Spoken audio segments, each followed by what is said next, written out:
you ever see something so wrong, so impossible that your brain just freezes? That's what happened to me the night I looked at the baby monitor. The baby on the screen wasn't mine. But let me start at the beginning. My name is Ethan Miller. I'm 17, and I live with my mom and little brother Noah. He's just 1 year old. Tiny, chubby, always laughing. Since my dad left, Mom works night shifts at the hospital, which means most evenings I'm the one looking after Noah. I didn't mind. Honestly, I loved it. I'd sit him in his crib, give him his toy giraffe, and watch cartoons with him. Once he fell asleep, I'd turn on the baby monitor and go study or play games in my room. The monitor was one of those fancy video ones. Black and white screen, night vision, little green light blinking. It always made me feel safe. Like, even if Noah cried or moved, I'd know right away. But one night, that little screen showed me something I'll never forget. The first glitch. It was a Thursday. Mom left around 7 p.m. Noah was cranky, but I got him to sleep by 8:30. I put his stuffed giraffe under his arm, kissed his forehead and whispered, "Good night, buddy."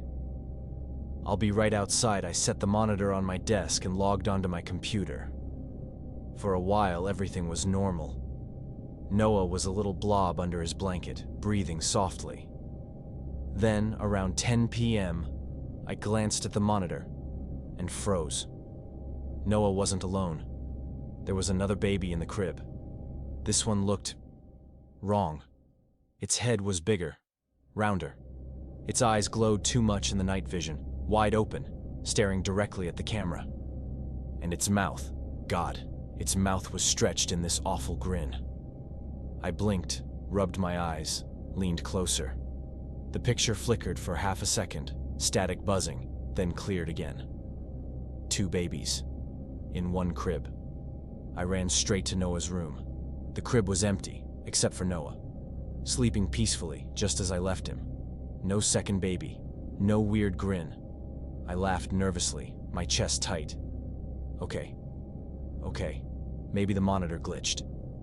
I checked behind the crib, under it. Nothing. Just shadows and toys. I told myself it was a trick of the light and went back to my room. But my hands were shaking. I tried to distract myself with homework. The monitor sat on my desk, humming softly. Every few minutes I'd glance at it just to be sure. Noah was fine, sleeping. But then at 11:15, I looked again and nearly knocked my chair over. The second baby was back. It was sitting up now, right next to Noah.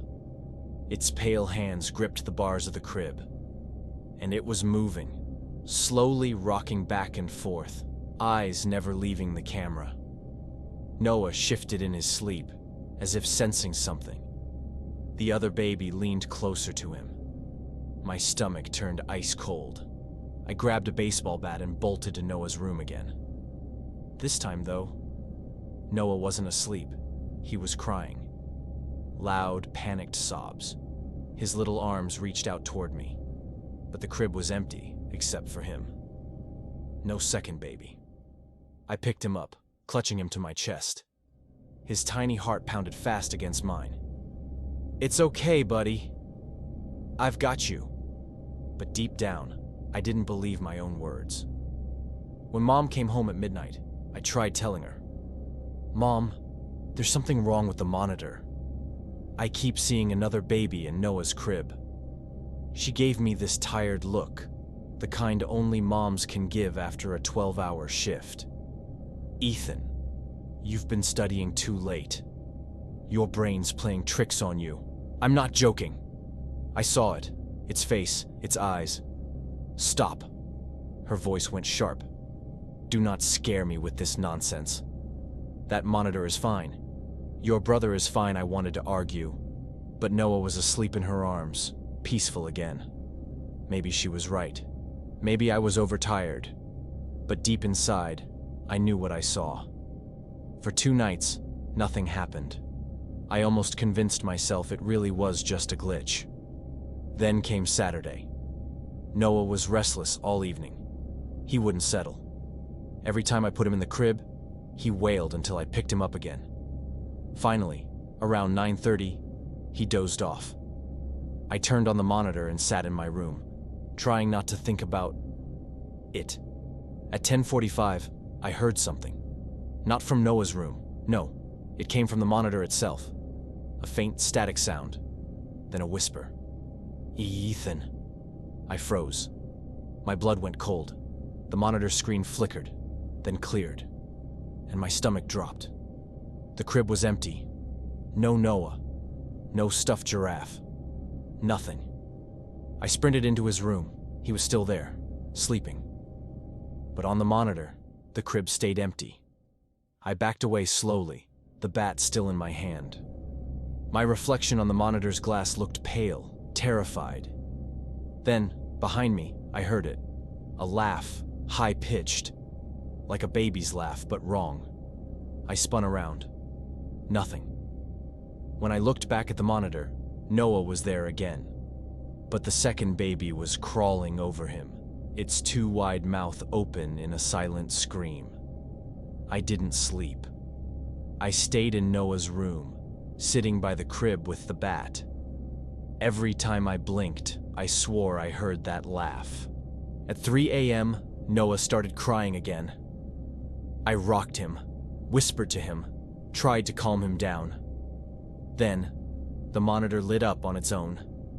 I hadn't touched it. On the screen, Noah was standing in his crib, pointing directly at the camera. His mouth opened, and a voice, deeper than his, growled through the monitor. He's mine. The crib shook violently. The stuffed giraffe flew across the room. Noah screamed louder than ever.